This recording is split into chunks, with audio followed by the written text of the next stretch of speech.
Bismillahirrahmanirrahim. Assalamualaikum warahmatullahi wabarakatuh. Alhamdulillahirabbil alamin. Arsala rasulahu bil huda wa dinil haqq liyuzhirahu 'ala dini kullihi wa kafa billahi syahida. Asyhadu an la ilaha illallah wahdahu la syarikalah wa asyhadu anna Muhammadan abduhu wa rasuluhu la nabiyya ba'dah. Allahumma shalli wa sallim wa barik ala sayyidina Muhammadin wa ala alihi wa sahbihi ajma'in, amma ba'du. Qala Allah ta'ala fil kitabihil karim, a'udzu billahi minasyaitonir rajim. Bismillahirrahmanirrahim. Ya ayyuhalladzina amanu taqullaha haqqa tuqatih wa la tamutunna illa wa antum muslimun. Shadaqallahul azim wa sadaqa rasulul karim. Jamaah yang dirahmati Allah Subhanahu wa taala, tiada kata yang paling pantas diungkapkan melainkan rasa syukur kehadirat Allah Subhanahu wa taala atas segala nikmat yang diberikannya kepada kita semua, sehingga pada malam hari ini kita dapat hadir di Masjid Al-Furqan yang kita cintai ini dalam rangka melaksanakan sholat Isya, dan insya Allah akan dilanjutkan tarawih dan witir.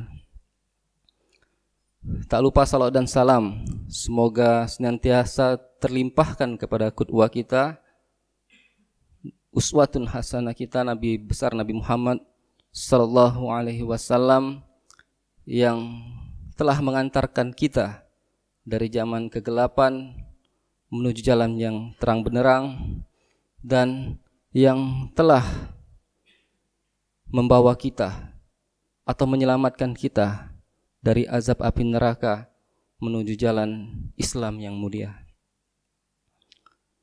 Jamaah yang dirahmati Allah Subhanahu wa taala,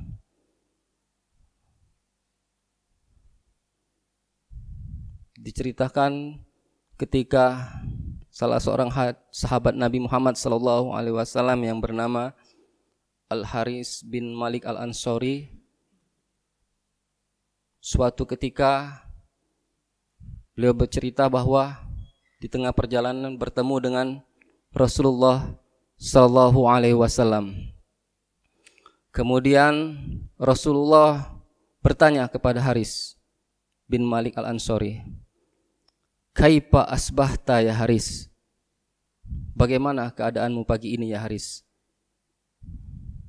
Maka Haris pun menjawab,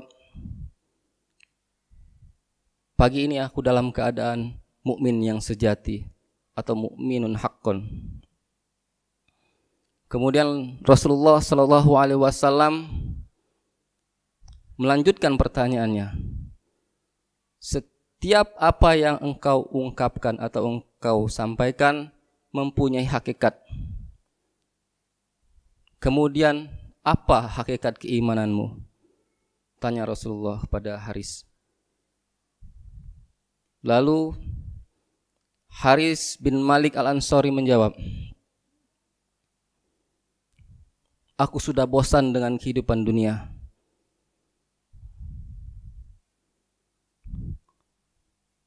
Aku melihat seolah-olah singgasana Allah atau arsy Allah berada di hadapanku.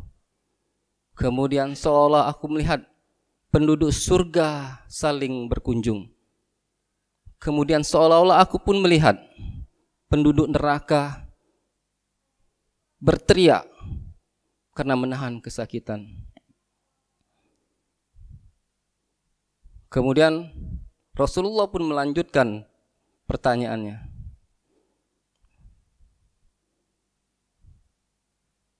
"Engkau telah mengerti ma'rifat atau telah mengerti atau telah memahami tentang ma'rifat, maka konsistenlah." Rasulullah berkata sebanyak 3 kali, maka konsistenlah. Jamaah yang dirahmati Allah Subhanahu wa taala, mengingatkan manusia tentang kehidupan akhirat yang dipresentasikan dengan kenikmatan dunia dan azab api neraka adalah tema sentral dakwah para nabi. Dimulai pada nabi dakwah yang pertama, yaitu Nabi Nuh alaihissalam, yang mana terdapat di dalam surat Nuh ayat yang pertama, yang artinya, berilah peringatan kepada kaummu, sesungguhnya mereka akan mendapatkan azab api neraka. Tema sentral dakwah ini pun tidak pernah berubah, tidak akan pernah lekang sampai dengan sekarang. Bahkan Nabi kita, Nabi pamungkas, Nabi Muhammad SAW menyampaikan dakwah tentang kehidupan akhirat ini, tentang kenikmatan dunia dan azab api neraka ini, dalam sebuah sirah nabawiyah, ketika turun ayat Asy-Syu'ara ayat 214, dan peringatkanlah keluarga terdekatmu. Maka mendengar atau mendapat wahyu turunnya ayat itu, surat Asy-Syu'ara ayat 214, Rasulullah langsung naik ke atas Bukit Sofa, kemudian memanggil kaum Quraisy, Bani Adi, Bani Fir, dan keturunan Quraisy lainnya untuk berkumpul. Apabila tidak ada yang datang, tidak ada pemimpin dari perwakilan Quraisy itu, mereka mewakilkan agar hadir, termasuk Abu Jahal dan Abu Lahab yang hadir pada waktu itu.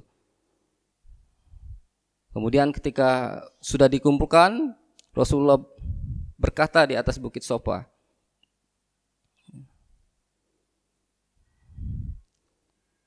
apabila di atas bukit ini saya sampaikan bahwa di balik lembah ini ada pasukan musuh yang berkuda yang siap menyerang kalian, apakah kalian akan mempercayaiku? Kata Nabi Muhammad SAW. Lantas mereka menjawab, kami sangat mempercayaimu. Kata kaum Quraisy itu, engkau tidak pernah berdusta. Lalu Rasulullah SAW berkata, sesungguhnya aku memperingatkan kalian bahwa akan datangnya azab api neraka. Rasulullah ke atas Bukit Sofa itu hanya untuk menyampaikan bahwa peringatan bahwa akan datangnya api neraka.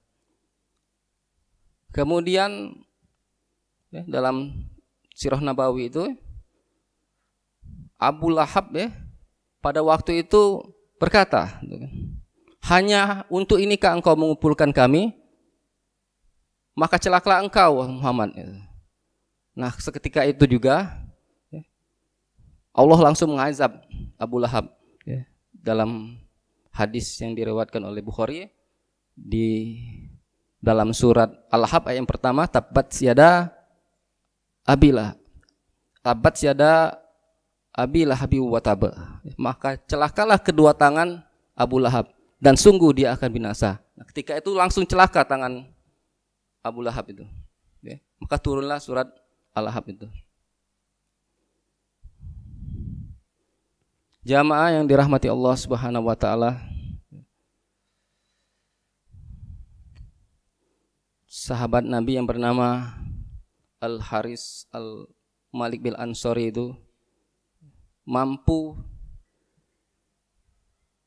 memvisualisasikan kehidupan akhirat, tentang kenikmatan surga dan datangnya azab api neraka.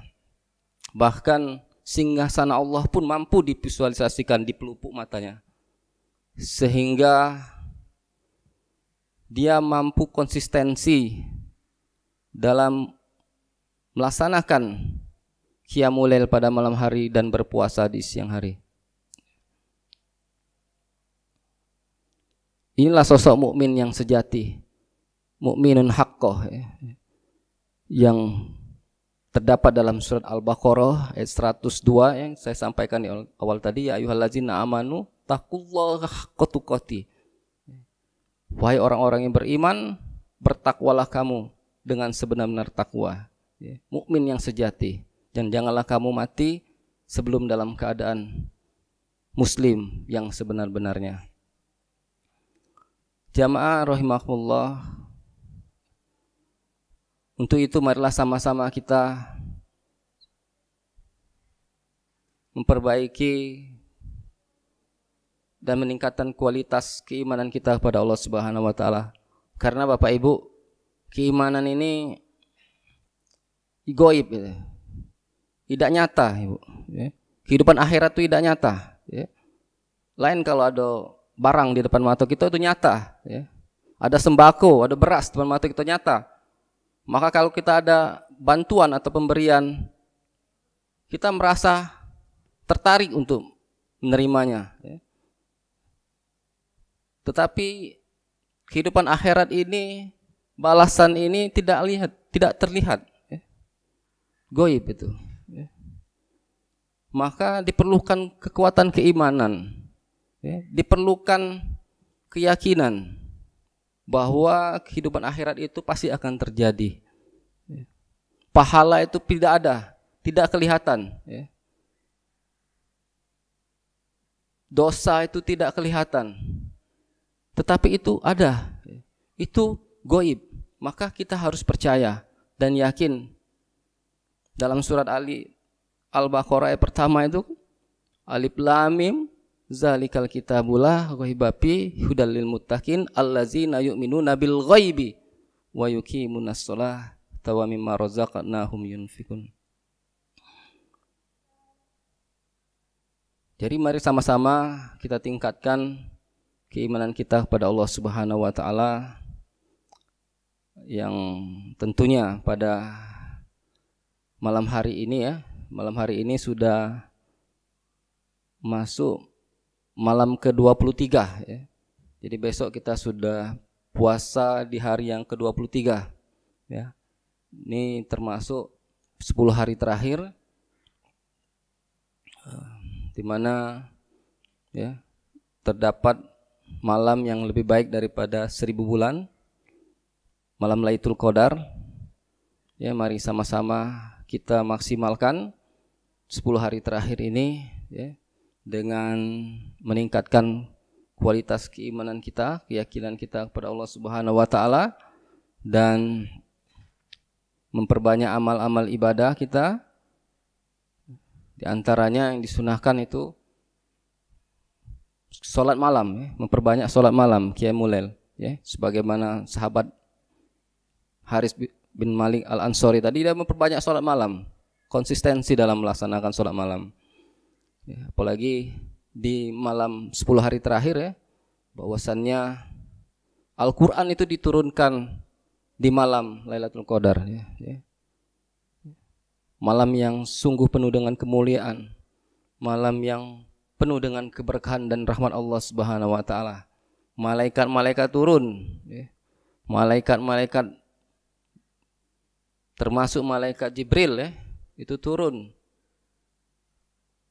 untuk mencatat, untuk menetapkan urusan-urusan kita. Dan malam Lailatul Qadar itu, malam penuh kemuliaan itu keselamatan, kesejahteraan ya, sampai terbit fajar. Subhanallah ya.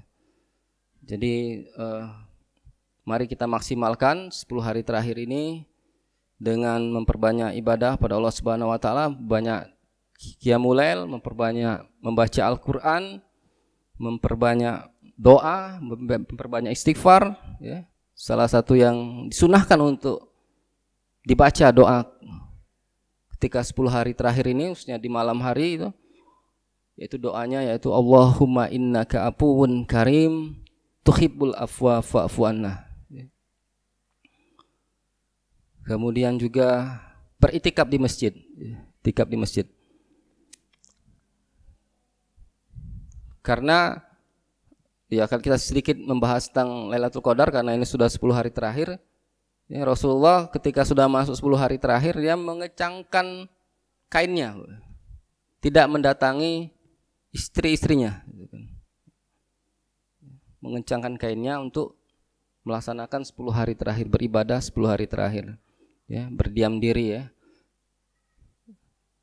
Setelah sholat isya ini, sholat isya tarawih, witir ini kita berdiam diri di masjid, membaca Al-Quran, berzikir, berdoa, sampai dengan pukul 11 atau pukul 12 kita istirahat, kemudian pukul 3 atau setengah 4 lagi kita bangun lagi untuk sholat lagi, kemudian kita beristighfar, berdoa, kemudian kita sholat subuh berjamaah, dan kita berzikir, berdoa, memperbanyak istighfar sampai dengan waktu Isra.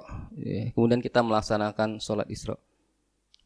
Begitulah yang diajarkan Nabi Muhammad SAW. Demikianlah yang dapat kami sampaikan. Mohon maaf atas segala kekurangan. Sekali lagi pada Allah marilah kita sama-sama mohon ampun. Bila ridha wal inayah. Wassalamualaikum warahmatullahi wabarakatuh.